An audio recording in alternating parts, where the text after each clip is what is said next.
But what's hard is going, yo, yesterday I got nothing from working as hard as I could. Nothing happened from that. I'm gonna do the same thing again today, but I'm gonna try to go harder.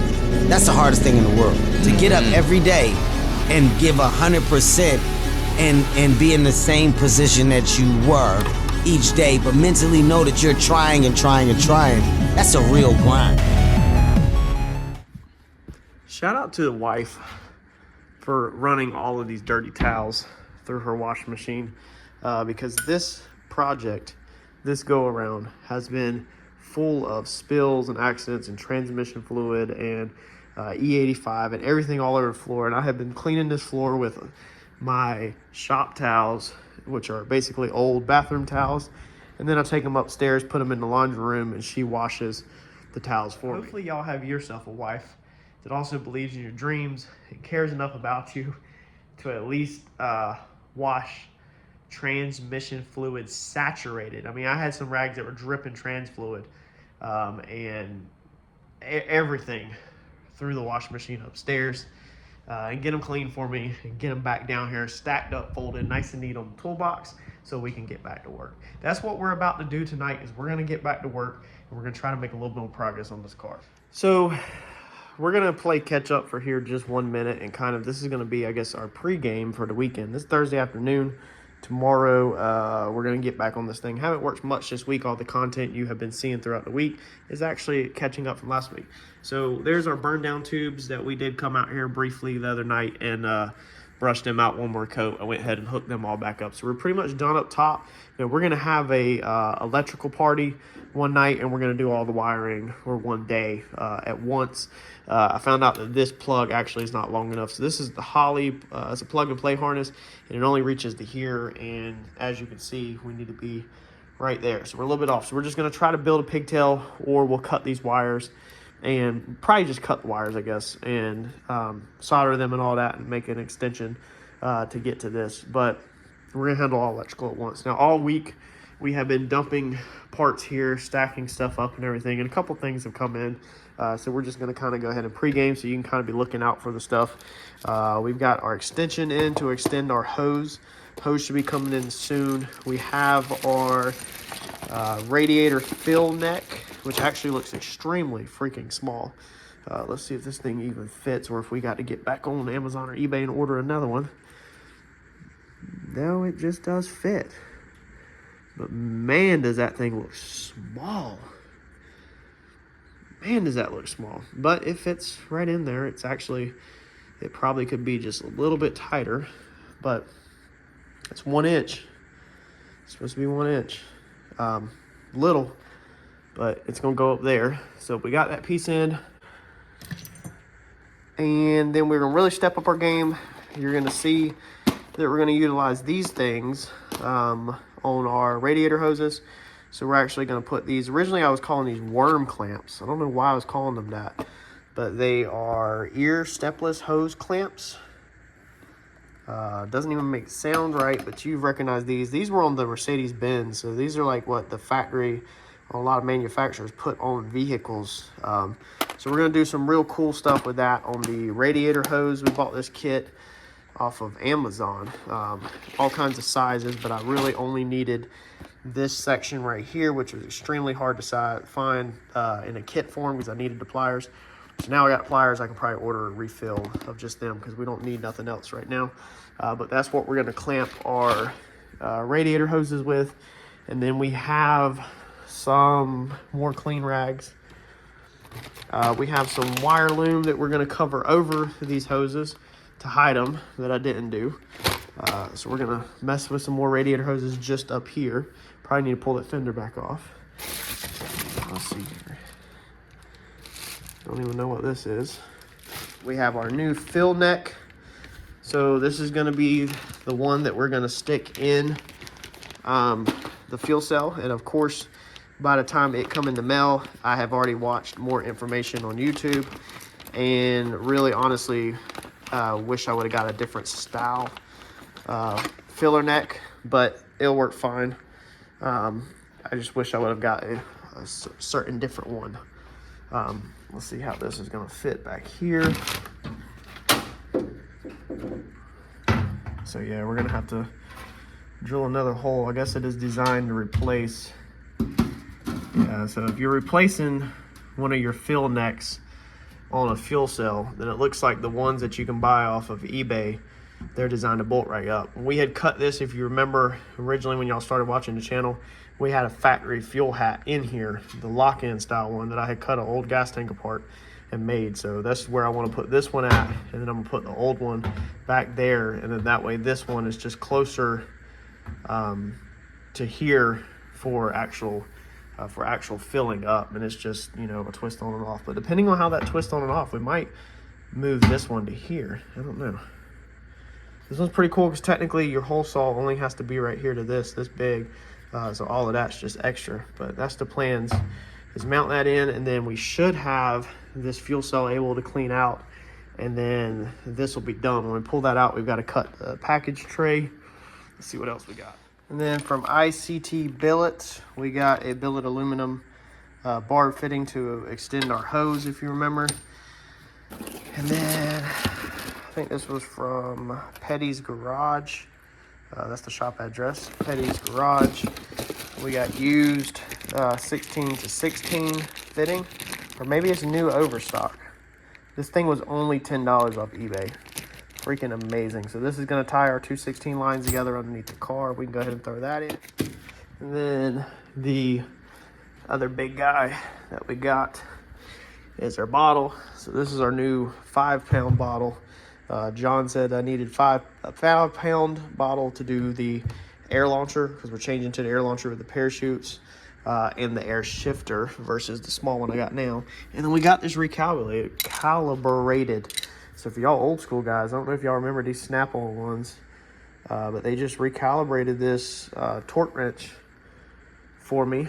Got this out of the scrap yard, Southern Metals. The government had actually sold off a bunch of old overstock, and my next door neighbor who has Snap-on tools actually sent that off to get it recalibrated for me. So now we have a Snap-on 3/8 torque wrench. So as you can see, we have a couple things to take care of. I'm hoping that this weekend will be the weekend that this guy goes back on all 4 tires. But let me show you the real cool piece we got. All right, so we got in our, how's this pronounced? Because Lord knows I'm messing up this bong word for this other guy. And I keep saying, he thinks I'm saying bong, and I'm saying bong. I guess it's my accent. But this I've been calling a mandrel. I'm probably pronouncing that wrong, but this is going to be for our gear drive, belt drive fuel pump. AlkyDiggers had to custom machine this. So this is our blower pulley, all right? And there's no current, this goes on the front of this ATI balancer. Okay, so it goes on our front like that. There's no current item on the market anywhere that will allow you to put a belt drive mandrel inside your blower pulley. So this is normally what they use, is this right here, but it doesn't fit in there. As you can see, that little lip doesn't lock down in there. And the bolt pattern, he educated me, said that this bolt pattern right here that we're using, these 3 bolts, is a GM bolt pattern, believe it or not, surprisingly, which I did not know that. Now, TKM is the one that supplied me this harmonic balancer.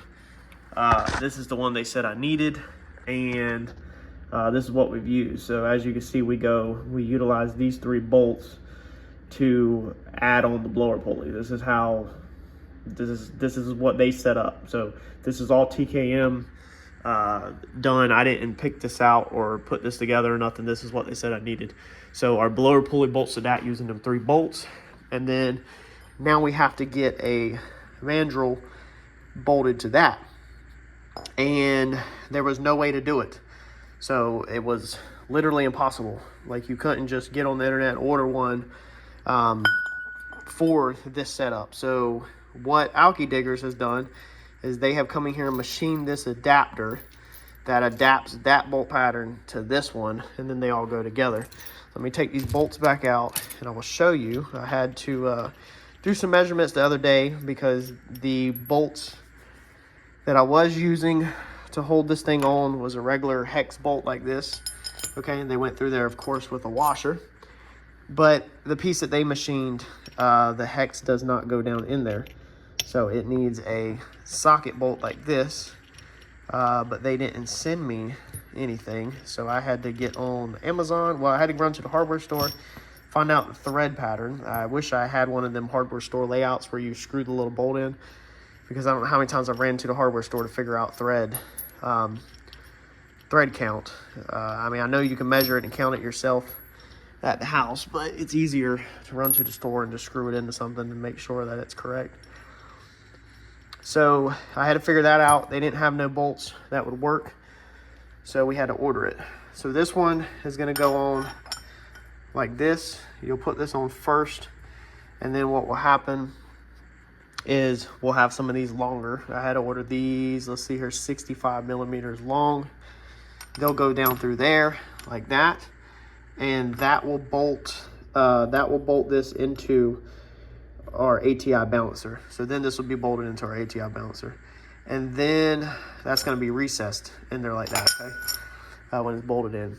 Then what you do is then you take this piece, and then this piece goes on there like this, precisely. And then we take these bolts, and then we bolt that guy to that guy. And now we have out here a pulley, which is on the way. On the back of your ATI balancer, okay, back here, on the very back side, they make the cog style that goes in there for the LSs, and you can then feed your fuel pump off of your ATI balancer. But for the Coyote setup, I know that's outside GM pattern, but I sent AlkyDiggers my part numbers and everything, and there was nothing available for this combination. But for this combination, there's no way to just buy something off the shelf. It had to be custom built. Being our alternator is reversed and flipped around, and if you are new to the channel, you can see how tight the alternator pulley is to the thing. And yes, the pulley is wider than the belt. We touched on this whole entire thing of when you flip an alternator around backwards, you have to also make pulley changes due to the factory clutch on the pulley not allowing it to charge to its full potential in reverse. That was a whole nother video. So you know that we've overcome so many different obstacles in running this setup the way that we're running it to get to where we are, that it is crazy. We don't need this one no more. I know that the popular comment on the channel is to run a fuel pump off of the serpentine belt, but again, a serpentine belt always has a tensioner on it, and you never ever see a belt drive fuel pump with a tensioner on it. I don't even know of a setup, period. Again, if you could send me a link to a video or a post or a form or anything where somebody has used a serpentine belt tensioner driven fuel pump, please do so. Not he said, she said, or I knew somebody, but I want proof that that's been done, because I haven't seen it. I'm highly interested in it, highly interested. I'm not saying it's impossible. Anything is possible with machining, but I just haven't seen it, and I really want to see how other people has done it, because it truly fascinates me. But this is the setup that AlkyDiggers has created for us. One-off, completely custom for this gig. And so we're going to get this all put on. It's a pretty crazy looking stack. Yes, I am worried. Yes, I am worried about the weight of this guy. So on the Gen 1 Coyotes, the crankshaft snout is already weak. You cannot run a crankshaft snout support on the Gen 1 Coyotes. They offer it for the Gen 2 and the Gen 3. Why does it not fit the Gen 1s? I don't 100% know, but it's not there. Now, they do make, which we are running, the bolt that goes down here in the end of the snout. So your bolt, your harmonic balancer bolt that bolts it to the crankshaft, they make it in a form that is basically a stud that is longer, that supports, that completely fills the void in there. So we're running that. So we're currently running every precaution we can to make sure that this snout does not snap off of the end of the motor. But adding this is all billet aluminum or whatever, but it's definitely got some weight to it. So yes, I'm extremely worried about snapping the crankshaft. Switching to methanol belt drive has definitely been worrisome, if that's how you pronounce that word. I gotta be careful when I pronounce the H. I'm just messing with y'all. Some people be tearing me up in the comments over how I pronounce stuff, and I'm just a dumb high school dropout. Yeah, so I am worried about how the weight of this. I'm very uncomfortable with the continuous stacking of things onto the front of this motor. Because I think we are living on borrowed time of snapping this crank, but we'll see. If we snap it, then I guess we're on to the next one. I really would love to build a Gen 2 or Gen 3 so that we can add a little bit of support and everything, but then again, we're probably going turbo in the future. We're just trying to see what we can do on the belt drive right now. So hopefully here soon we'll get in our pulley for this piece. We can bolt that up. Then we can finally take the measurements on the belt to see if the belt they sent me works or if we have to order another one. So y'all just understand that even though we're making a ton of changes on the car, my changes are not holding us up from going back to the track. The changing to M1 and to belt drive fuel pump, that's what's holding us up from going back to the track. Instead of the car just sitting here wasting time while we're making these changes, I decided to go ahead and be changing stuff up while we're figuring out our combination. So it should be a pretty good weekend. Y'all make sure you go ahead and smash that like button. Stay tuned. Last weekend, let's see here, what do we do?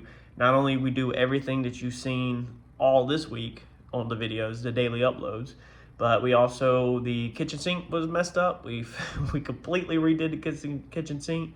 The wife wanted a new vanity, tear out the pedestal in the guest bathroom and completely install a cabinet with their vanity, a new sink, everything. We did that. Ripped up the flower beds out front, completely cleaned all that up. That was a mess.